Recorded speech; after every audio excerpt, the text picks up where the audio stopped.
Mijbil the Otter by Gavin Maxwell. Before you read, Gavin Maxwell lives in a cottage in Camusfearna, in the West Highlands in Scotland. When his dog, Johnny, died, Maxwell was too sad to think of keeping a dog again. But life without a pet was lonely.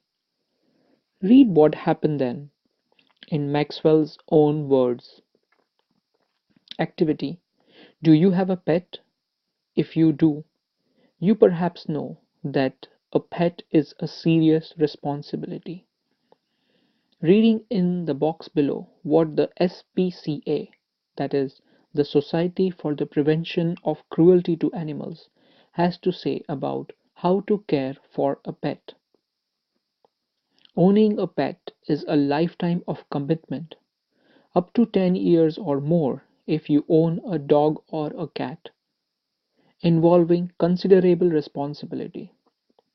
The decision to acquire one, therefore, should be made by the whole family.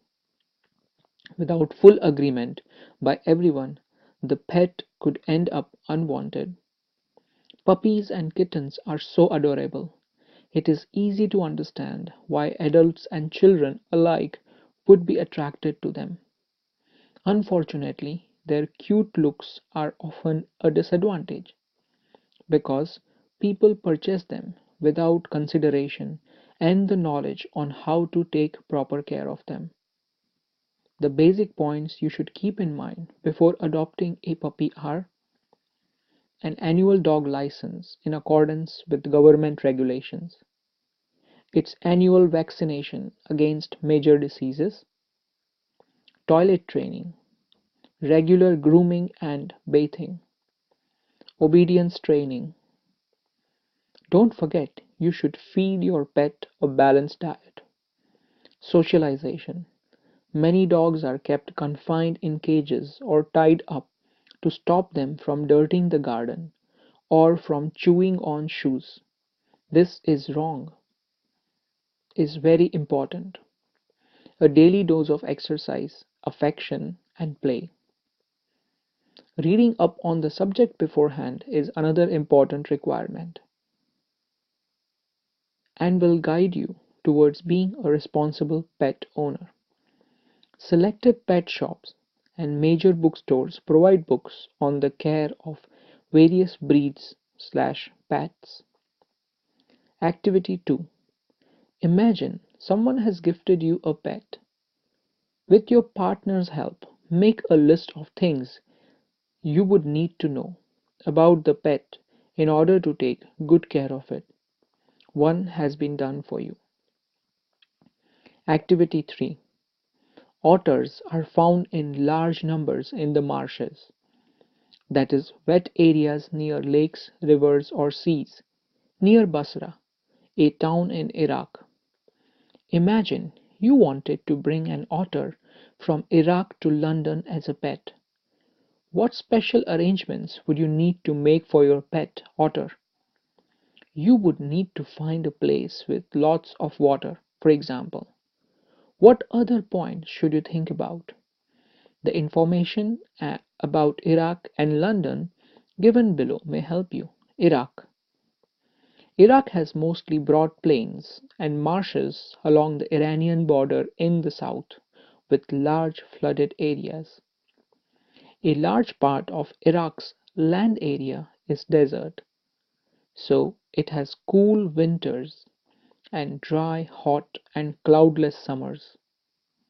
The mountain areas near Iran and Turkey have cold winters. There is heavy snowfall there, and when the snow melts in the spring, it causes floods in central and southern Iraq. London. London has a large population and is a very busy city. In addition to multi-storied buildings, however, it has many open spaces or parks. It has a temperate climate, that is, it is neither very hot nor very cold, with regular but generally light rainfall or snow throughout the year. The warmest month is July, and the coolest month is January. February is the driest month. Snow is not very common in London. Part 1. Early in the new year of 1956, I travelled to southern Iraq. By then, it had crossed my mind that I should like to keep an otter instead of a dog, and that Chemisferna, ringed by water a stone's throw from its door, would be an eminently suitable spot for this experiment. When I casually mentioned this to a friend, he as casually replied that I had better get one in the Tigris marshes, for there they were as common as mosquitoes and were often tamed by the Arabs. We were going to Basra, to the Consulate General, to collect and answer our email from Europe. At the Consulate General, we found that my friend's mail had arrived, but that mine had not. I cabled to England, and when 3 days later nothing had happened, I tried to telephone. The call had to be booked 24 hours in advance. On the first day the line was out of order. On the second the exchange was closed for a religious holiday. On the third day there was another breakdown. My friend left, and I arranged to meet him in a week's time. 5 days later my mail arrived. I carried it to my bedroom to read, and there, squatting on the floor, were two Arabs. Beside them lay a sack that squirmed from time to time. They handed me a note from my friend. "Here is your otter." Part 2. With the opening of that sack began a phase of my life that is not yet ended, and may, for all I know, not end before I do. It is in effect a thraldom to otters, an otter fixation, and that I have since found to be shared by most other people who have never owned one. The creature that emerged from this sack onto the spacious tiled floor of the consulate bedroom resembled most of all a very small, medievally conceived dragon. From the head to the tip of the tail he was coated with symmetrical pointed scales of mud armor, between whose tips was visible a soft velvet fur like that of a chocolate brown mole. He shook himself, and I half expected a cloud of dust. But in fact it was not for another month that I managed to remove the last of the mud and see the otter, as it were, in his true colours. Mijbil, as I call the otter, was in fact of a race previously unknown to science, and was at length christened by zoologists Lutrogale perspicillata Maxwelli, or Maxwell's otter. For the first 24 hours Mijbil was neither hostile nor friendly. He was simply aloof and indifferent, choosing to sleep on the floor as far from my bed as possible. The second night Mijbil came onto my bed in the small hours, and remained asleep in the crook of my knees until the servant brought tea in the morning. And during the day he began to lose his apathy and take a keen, much too keen interest in his surroundings. I made a body belt for him and took him on a lead to the bathroom, where for half an hour he went wild with joy in the water, plunging and rolling in it, shooting up and down the length of the bathtub under water, and making enough slosh and splash for a hippo. This I was to learn is a characteristic of otters. Every drop of water must be, so to speak, extended and spread about the place. A bowl must at once be overturned, or if it will not be overturned, be set in and splashed in until it overflows. Water must be kept on the move and made to do things.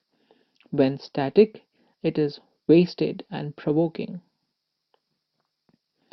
2 days later, Mijbil escaped from my bedroom as I entered it, and I turned to see his tail disappearing round the bend of the corridor that led to the bathroom. By the time I got there, he was up on the end of the bathtub and fumbling at the chromium taps with his paws. I watched, amazed in less than a minute, that he had turned the tap far enough to produce a trickle of water, and after a moment or two achieved the full flow. He had been lucky to turn the tap the right way. On later occasions he would sometimes screw it up still tighter, chittering with irritation and disappointment at the tap's failure to cooperate. Very soon Midge would follow me without a lead, and come to me when I called his name. He spent most of his time in play. He spent hours shuffling a rubber ball round the room like a four-footed soccer player using all his 4 feet to dribble the ball, and he could also throw it with a powerful flick of the neck to a surprising height and distance. But the real play of an otter is when he lies on his back and juggles with small objects between his paws.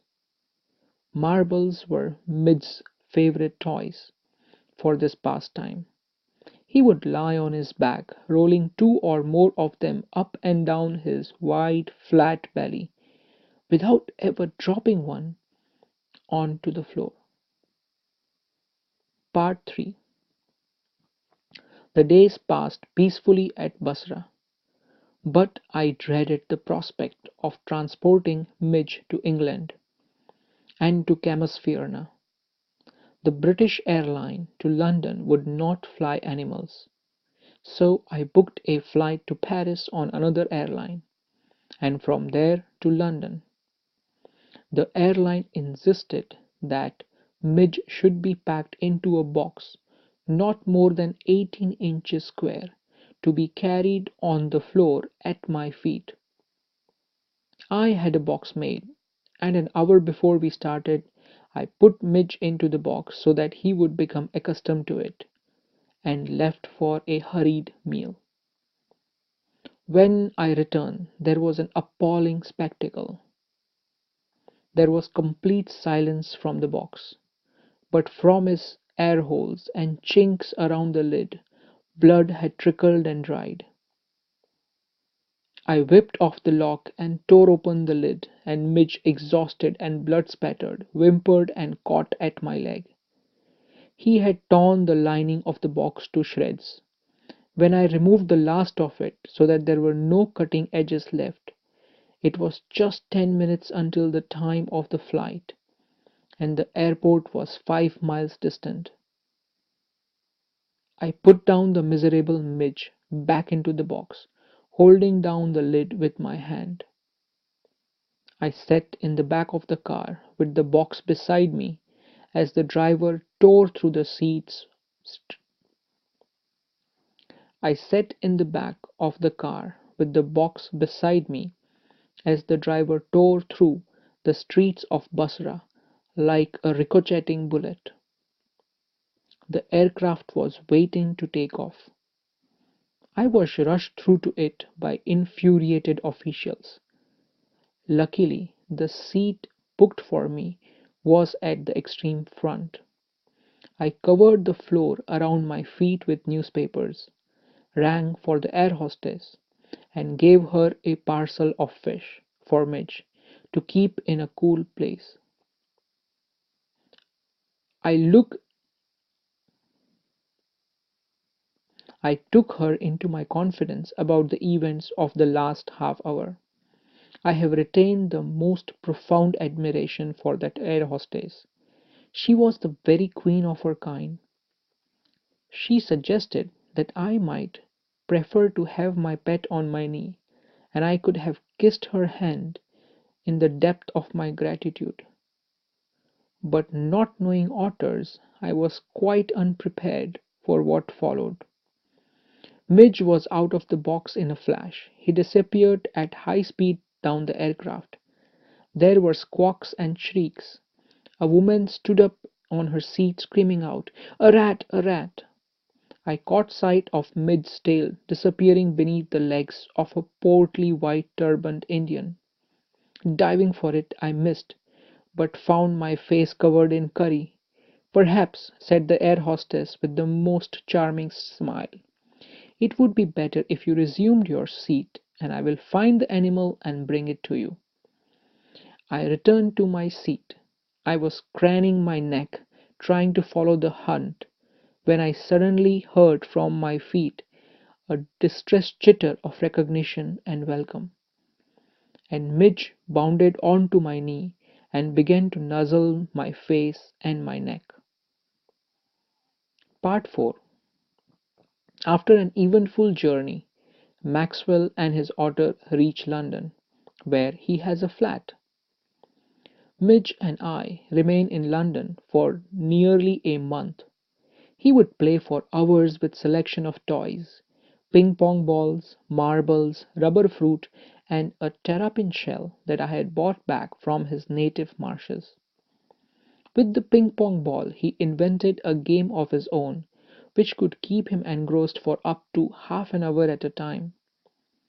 A suitcase that I had taken to Iraq had become damaged on the journey home, so that the lid, when closed, remained at a slope from one end to the other. Mitch discovered that if he placed the ball on the high end, it would run down the length of the suitcase. He would dash round to the other end to ambush its arrival, hide from it, crouching to spring up and take it by surprise, grab it and trot off with it to the high end once more. Outside the house I exercised him on a lead, precisely as if he had been a dog. Mitch quickly developed certain impulsive habits on these walks in the London streets, like the rituals of the children who on their way to and from school must place their feet squarely on the centre of each paving block, must touch every seventh upright of the iron railings, or pass to the outside of every second lamp post. Opposite to my flat was a single-storied primary school, along whose frontage ran a low wall some 2 feet high. On his way home, but never on his way out, Midge would tug me to his wall, jump onto it, and gallop the full length of its 30 yards, to the hopeless distraction both of pupils and of the staff within. It is not, I suppose, in any way strange that the average Londoner should not recognize an otter, but the variety of guesses as to what kind of animal this might be came as a surprise to me. Otters belong to a comparatively small group of animals called mustelines, shared by the badger, mongoose, weasel, stoat, mink, and others. I face a continuous barrage of conjectural questions that sprayed all the mustelines but the otter. More random guesses hit on a baby seal and a squirrel. "Is that a walrus, mister?" reduced me to giggles, and outside a dog show I heard a hippo, a beaver, a bear cub, a leopard, one apparently that had changed its spots, and a brontosaur. Midge was anything but an otter. But from the question for which I awarded the highest score came from a labourer digging a hole in the street. I was still far from him when he laid down his tool, put his hands on his hips, and began to stare. As I drew nearer, I saw his expression of surprise and affront, as though he would have me know that he was not one upon whom to play jokes. I came abreast of him. He spat, he glared, and then growled out, "Here, mister, what is that supposed to be?"